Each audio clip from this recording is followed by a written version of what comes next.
संजीव कुमार। इतिहास। आज BA part second के छात्रों के लिए जो हमारा पूर्व से चैप्टर चल रहा है सूफी आंदोलन, उसके अंदर कुछ सिलसिले जिनमें फिरदौसी हैं, नक्शबंदी संप्रदाय है, सत्तारी संप्रदाय है, इस पर हम विस्तार से चर्चा करेंगे। भारत के अंदर हम दो पूर्व जो महत्वपूर्ण सिलसिले थे, चिश्ती संप्रदाय जो सबसे प्राचीन था, सुहरावर्दी संप्रदाय जो उसके बाद में सबसे पॉपुलर था, और कादिरी संप्रदाय। ये तीन संप्रदायों पर चर्चा की हमने। आज है जो फिरदौसी सिलसिला, ये एक अन्य संप्रदाय है। भारत में इसकी स्थापना शेख बदरुद्दीन समरकंदी ने 13वीं शताब्दी में की थी, और ये सबसे ज़्यादा जो प्रसिद्ध था ये बिहार में था। बिहार के अंदर शेख सरफुद्दीन याहिया मुनीरी इसके प्रसिद्ध संत हुए थे, जो दिल्ली के सुल्तान फिरोज तुगलक के समय थे। ये मूलतः सुहरावर्दी थे, लेकिन फिर बाद में जब उसने अपना ये पंथ चलाया तो ये फिरदौसी के नाम से प्रसिद्ध हुआ। शेख याहिया मुनीरी ने मकतूबात ये जो सूफी संतों के जो पत्र हैं उनका एक संकलन होता है, जिसे मकतूबात कहते हैं, की रचना की, जिसमें वहदत उल वजूद के सिद्धांत को इस्लाम के नज़दीक बताया जाता है, यानी एकेश्वरवाद की बात है। ये सिलसिला सुहरावादी सिलसिले से अधिक प्रभावित था तथा उन्हीं की एक शाखा के रूप में प्रसिद्ध हुआ, यानी सुहरावादी संप्रदाय से ही निकला। और इसका जो मेन संत था शेख बदरुद्दीन समरकंदी, वो मूलतः था भी फिरदौसी, लेकिन सुहरावर्दी संप्रदाय से ही निकला था, और उसी का पहले वो संत था। दूसरा जो संप्रदाय था वो था नक्शबंदी संप्रदाय। इसकी स्थापना ख्वाजा बहाउद्दीन नक्शबंदी ने बगदाद में की थी, और उसी के नाम से ये नक्शबंदी संप्रदाय बना।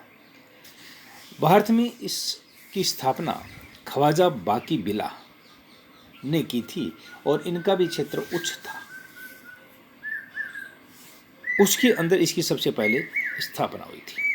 भारत के अंदर जो सिलसिले उनमें नक्शबंदी संप्रदाय भी महत्वपूर्ण था, लेकिन इसके बारे में ये कहा जाता है कि ये संप्रदाय सबसे कट्टरवादी संप्रदाय था।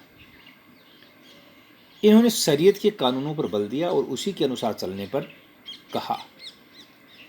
इसके जो संत थे बाकी बिल्लाह के शिष्य शेख अहमद सरहंदी ने स्वयं को मुजहिद अलिफ सानी कहा व अकबर की उदार नीतियों का विरोध किया, और इस सिलसिले में संगीत का भी विरोध यानी वर्जित था।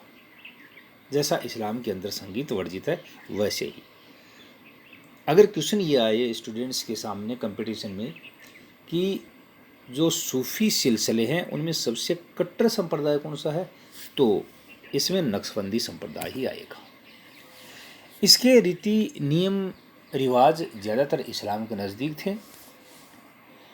मुजहिद अल्फसानी का अर्थ इस्लाम की स्थापना के 1000 वर्ष बाद होने वाले सुधारक के रूप में, यानी जिस तरह से मोहम्मद साहब एक पैगंबर थे उसी की तरह ये भी बात करता था। बाबर इस संप्रदाय के जो नेता थे, ख्वाजा उबैदुल्ला अहरार उनके अनुयायी थे, इसलिए बाबर को कलंदर भी कहा जाता है। सरहंदी ने अल्लाह के साथ एकत्व यानी वहदत उल वजूद के दर्शन को तो अस्वीकार कर दिया, और वहदत उल सहूद यानी प्रत्यक्षवाद का दर्शन इसने प्रतिपादित किया था। ये भी एक अलग क्वेश्चन है कि सरहंदी शेख अहमद सरहंदी ने वहदत उल वजूद के स्थान पर वहदत उल सहूद को अपनाया था। सरहंदी मनुष्य व ईश्वर का संबंध दास व मालिक की तरह मानते हैं, न कि प्रेमी व प्रेमिका का। ये फर्क समझते हैं। प्रेमी प्रेमिका के अंदर उनकी आत्माएं लगभग ये मानी जाती है कि एकत्व की तरफ होती हैं, लेकिन इसने तो थोड़ा सा फर्क माना है।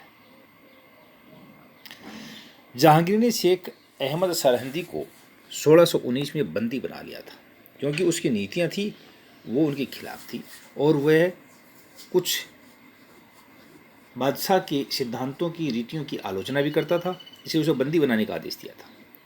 औरंगजेब शेख अहमद सरहिंदी के पुत्र मीर मासूम का शिष्य था। 18वीं शताब्दी में इल्मे इलाही मोहम्मदी नामक रहस्यवादी सिद्धांत का विकास दिल्ली के ख्वाजा मोहम्मद नासिर अंदलीब व उसके पुत्र ख्वाजा मीर दर्द ने किया, जो नक्शबंदी सिलसिले के ही अनुयायी थे। इनमें अन्य जो संत थे उसमें अब्दुल लतीफ़, शेख बुरहान, शाह वली उल्लाह देहलवी, मिर्ज़ा मजहर जाने जाना आदि इनके प्रमुख थे। नक्शबंदी संप्रदाय के अनुसार मनुष्य का ईश्वर से संबंधी प्रेमी और प्रेमिका का नहीं, गुलाम व मालिक की भांति है और उसी के हिसाब से उनको अपना व्यवहार करना चाहिए। यह यौगिक मुद्राओं प्राणायाम को भी अपनाता था, जैसा चिश्ती संप्रदाय ने अपनाया था। यौगिक मुद्राओं को सबसे अधिक चिश्ती संप्रदाय में अपनाया था, लेकिन ये भी उनको महत्व देते थे। इसके अलावा जो नेक्स्ट संप्रदाय था वो था सत्तारी संप्रदाय। बस ये इतने ही संप्रदाय भारत के अंदर ज़्यादा पॉपुलर हुए, चिश्ती, सुहरावर्दी, कादिरी, फिरदौसी, नक्शबंदी और सत्तारी। वरना टोटल जो सिलसिले थे वो 12 थे, लेकिन इन 12 में से ये 6 सिलसिले ही ज़्यादा प्रसिद्ध हुए। ये लोदी काल के अंदर शाह अब्दुल्ला सत्तारी ने इस सिलसिले की भारत में स्थापना की थी। सत्तारी भी सुरहादियों की भांति आरामदायक जीवन व्यतीत करते थे। सत्तारी सिलसिला भी सुहरावर्दी संप्रदाय से प्रभावित था। अब इसमें 2 संप्रदाय ऐसे हैं, फिरदौसी और सत्तारी, ये सुहरावर्दी संप्रदाय की ही शाखाएं। सुहरावर्दी निजी भेंट वगैरह सुहरावर्दियों की तरह ही सत्तारी संप्रदाय के सदस्य भी स्वीकार करते थे। और इनके जो प्रमुख संत थे वो ग्वालियर में हुए मोहम्मद गोस। गोस को कुतुब भी कहा जाता है। मोहम्मद गोस हाजी हमीद हसन के शिष्य थे। सत्तारी संतों ने हिंदू मुस्लिम धार्मिक विचारों की साम्यता दिखाकर उसे निकट लाने का प्रयास किया, यानी सांप्रदायिक सद्भाव पर इन्होंने भी जोर दिया। मुगल सम्राट हुमायूं व तानसेन भी मोहम्मद गोस से प्रभावित थे। गोस तानसेन के गुरु थे। मोहम्मद गोस तानसेन महान संगीतज्ञ था, उनके गुरु थे। अब इसमें कई चीज़ें आई, जैसे कादिरी संप्रदाय है। कादिरी संप्रदाय के शिष्य शाहजहां का बड़ा पुत्र दारा शिकोह था। आपके नक्शबंदी संप्रदाय बाबर उसका शिष्य था और औरंगजेब ने भी इसको स्वीकार किया, वह भी इनका अनुयायी था। तो सत्तारी संप्रदाय के अंदर ये माना जाता है कि हुमायूं और तानसेन जो थे वो उनके नज़दीक थे, उनके शिष्य थे। मोहम्मद गोस की प्रसिद्ध पुस्तक है जवाहर ए खामसाह तथा खालिद ए मुखाजिन, ये प्रमुख हैं। इसमें सूफी संतों के विचार हैं। गोस ने हठ योग की पुस्तक अमृत कुंड का बहार उल हयात नाम से नया अनुवाद भी फारसी में किया था। विशेष करके बंगाल है, जौनपुर है, दक्षिण भारत है, इनमें सत्तारी संप्रदाय ज़्यादा सक्रिय था। गुजरात व मध्य प्रदेश में भी इसके संत प्रसिद्ध हुए, लेकिन बहुत ज़्यादा उनको सफलता यहाँ पर नहीं मिली। शेष भारत में भी उनको ज़्यादा सफलता नहीं मिली। बुरहानपुर में सत्तारी सूफियों में शेख ईसा व उसके शिष्य शेख बुरहानुद्दीन गरीब प्रमुख थे। औरंगजेब ने भी उत्तराधिकार युद्ध के शुरू होने से पहले शेख बुरहानुद्दीन से आशीर्वाद लिया था। ये भी सत्तारी संप्रदाय के संत को मानते थे, यानी बादशाह औरंगजेब। इसके साथ साथ कुछ अन्य सफ़ी संत या संप्रदाय भी भारत के अंदर थे। जैसे कश्मीर के अंदर शेख नूरुद्दीन ऋषि, जिसे नुंद ऋषि भी कहा जाता है, एक आंदोलन चलाया था वहाँ पर, जिसे ऋषि आंदोलन कहते हैं। ये सूफी आंदोलन का ही हिस्सा था। कश्मीर में एक महिला संत भी हुई थी सैव। ये सैव महिला संत लल्ला योगेश्वरी के विचारों को भी शेख नूरुद्दीन ऋषि ने अपने आंदोलन में शामिल किया था। नूरुद्दीन की दरगाह श्रीनगर में चरार शरीफ के नाम से प्रसिद्ध थी। यह आज एक तरह से धार्मिक स्थल के रूप से प्रसिद्ध है, जिसे 1995 में आतंकवादियों ने जला दिया था। क्यों?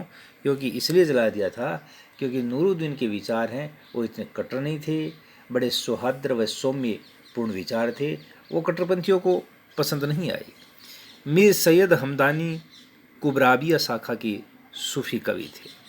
ये सिलसिला मुख्यतः कश्मीर में ही प्रचलित था, उससे आगे नहीं निकला। संत बुले शाह का नाम भी बुलाकी राम था। बुले शाह का जन्म कुस्तुतूनिया में हुआ था। ये एक सैयद परिवार में से थे। अब्दुल वहीद बेलग्रामी नामक सूफी संत ने भी हक़ीक़ हिंदी नामक पुस्तक की रचना की थी।